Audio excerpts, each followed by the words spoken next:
speak to me like that? Hey, that's enough. Oh my God. Stop. You're not touching her. She ruined my entire And you'll evening. ruin it more if you don't calm down. Oh my goodness. Get out of my way. Not happening. Don't move. That was the only thought echoing in Maya's mind as the entire restaurant froze around her. A handprint burned on her cheek, the fiancé's diamond still glinting from the strike. Gasps swirled through the room, but Maya stood unmoving, too calm, too steady, too unfathomably composed for someone who had just been attacked in front of dozens of witnesses. And that terrified the woman who hit her, because Maya wasn't done. Not even close. What happened after that slap would flip the power in the room upside down, exposing a truth the attacker never saw coming. This is the story of the waitress who wasn't just a waitress. Before the world inside the restaurant shattered into silence, the evening had carried a gentle, almost cinematic calm. Maya, the young black waitress who had worked at Larkson's fine dining for nearly 3 years, moved through the space with a practiced grace that made even the most chaotic nights feel manageable. She was the kind of employee guests remembered. Not because she tried to stand out, but because her presence made the place feel warmer. Her co-workers often said the restaurant felt different when she wasn't around, like a familiar melody missing its strongest note. Outside, the city buzzed with its usual mix of ambition and exhaustion.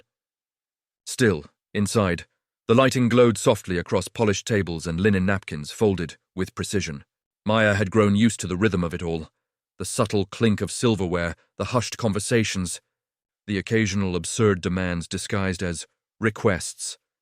She had learned to survive the world of upscale dining, even when it reminded her, quietly, yet persistently, of where society thought she belonged. Tonight was supposed to be steady, predictable, and unremarkable. The reservation list was complete, but not frantic. The staff was in a good mood, and the manager had already congratulated the team on a smoothly running shift. Maya had arrived early, organized her station, and allowed herself a small moment of pride at how far she'd come, despite everything she'd had to endure. She didn't expect anything extraordinary to happen, and she didn't ask for it. But there was a different kind of energy settling in the air long before the chaos unfolded, an unease she couldn't name. It crept beneath the surface like a barely audible vibration. A quiet warning that tonight would not follow the script she relied on. She didn't know that one table, one couple, one entitled hand raised in arrogance, would soon change the course of the entire room. She didn't know that her calm resilience, something she once saw as simple professionalism, would become the center of a moment people would replay in their minds for years. The restaurant wasn't ready, and neither was she. The shift had barely reached its peak when Maya noticed the couple at table 9. They carried an energy that didn't blend with the room's soft ambiance, sharp edges wrapped in expensive fabric. The man wore confidence like an accessory, his watch glinting with every movement. Still, it was the woman beside him who drew everyone's attention. The fiancée, perfectly styled, diamond-heavy, and radiating a kind of entitlement that seemed to bend the space around her. Guests whispered when they recognized him, a billionaire investor with a reputation polished by publicists and softened by charity galas. But the woman, Serena, had a presence that made people straighten their posture without knowing why. It wasn't elegance. It was authority, sharpened into something more dangerous, expectation without limits. When Maya approached their table, she carried her usual warmth, though she felt that odd tension again, like the moment before a storm breaks. She placed their menus gently, offering the standard introduction. The man barely looked up, but the fiancé's gaze settled on Maya in a way that felt less like acknowledgement and more like evaluation. Measuring, dismissing, deciding. The first request wasn't unusual, an off-menu substitution, phrased as if denying it would be an offense. Maya handled it smoothly. The second request pushed boundaries, a demand for a dish prepared in a way the chef never allowed. Maya relayed the information politely. That's when Serena's tone shifted, slicing through the air with impatience, coated in sweetness. Her words weren't explicit, but layered with the kind of condescension Maya had learned to recognize instantly. The type that suggested she wasn't just a server but something less. Still, Maya stayed calm. She always did. Years had taught her that composure was its own form of armor, especially when the world expected her to break. She returned to the kitchen, repeated the message, and carried back the chef's firm refusal. That was when Serena's irritation bloomed into something uglier. She complained loud enough for nearby tables to hear, her voice rising in dramatic disbelief that someone like this was preventing her from getting what she wanted. A few heads turned. Maya felt her stomach tighten, not out of fear, but out of the familiar weight of being targeted, not for what she did, but for what she represented in the eyes of someone determined to see her beneath them. Still, she apologized for the inconvenience and offered alternatives. Her steadiness seemed to fuel the fiancé's frustration, as if Maya's refusal to crumble was a personal insult. The man attempted to defuse the situation, though half-heartedly, more embarrassed by the attention than concerned with the cruelty unfolding inches from him. Then came the third request, sharper, more entitled, dripping with insinuation. Maya responded with professionalism again. But when she turned to leave, something in Serena snapped. She accused Maya of ignoring her, of disrespecting her, of ruining her evening. The accusations grew louder, pulling the eyes of every nearby diner. The air thickened with discomfort, with unspoken recognition of what was happening and why. Maya stood still, steady as ever, while resentment simmered in front of her, building towards something uncontrollable. And before anyone could intervene, the tension cracked. A hand lifted, a motion no one expected, an arrogance ready to spill over the edge. The moment happened so fast that the air itself seemed to fracture.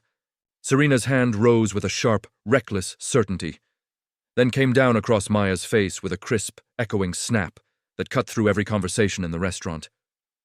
Gasps ricocheted from table to table. Silverware froze mid-air.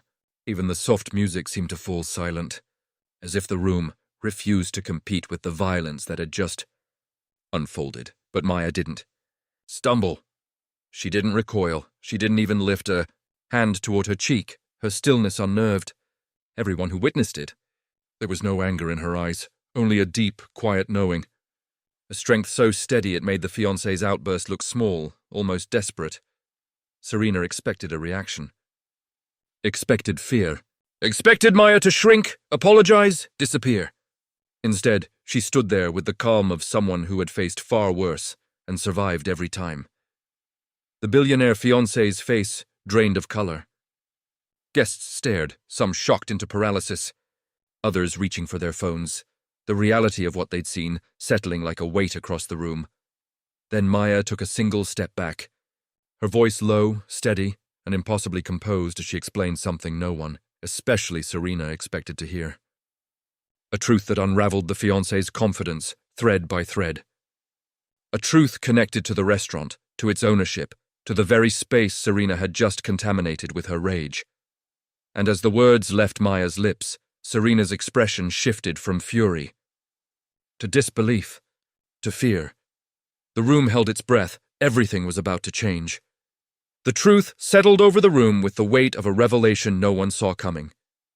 Maya explained, calmly, without a hint of pride, that she wasn't just a waitress. She was the daughter of the restaurant's late founder, the quiet force behind its continued success, the silent partner who had chosen to work among the staff to understand every corner of the business her father had left behind. She had trained most of the team. She funded the kitchen renovations. She had helped design the very menu Serena had tried to manipulate. Her words didn't rise. They didn't need to. Their power came from the undeniable reality they carried with them. Serena's face drained of color, the arrogance evaporating as the room shifted its gaze. What had moments before been an act of dominance now looked painfully hollow.